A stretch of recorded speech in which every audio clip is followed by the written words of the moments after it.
C'est un rapport d'énergie entre les énergies extérieures et nos énergies à nous. Si les énergies extérieures submergent nos propres énergies, eh bien, on se laisse influencer, on a l'impression de subir.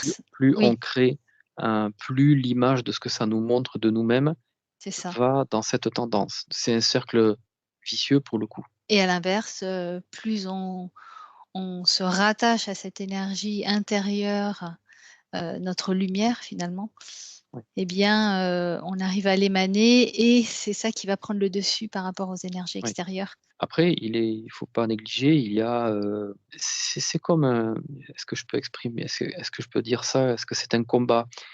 C'est pas un combat, mais à quelque part, on est challengé, en permanence, émotionnellement parlant. Parce que à moins d'être, complètement dénué ou déconnecté de ce corps émotionnel, on peut en limiter l'effet par le recul que notre état intérieur peut nous faire prendre, nous occasionner à des moments où ce corps émotionnel aurait envie de vibratoirement nous impacter violemment. Donc c'est un équilibre subtil des choses.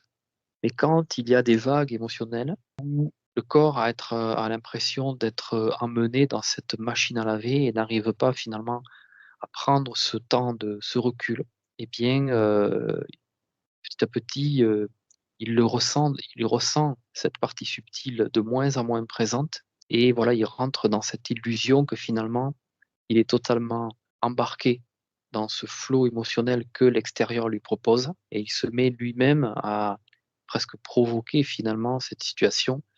Mais Mmh. c'est pas une provocation dans le sens: «Je fais mal donc je reçois du mal», c'est: «Je vibre».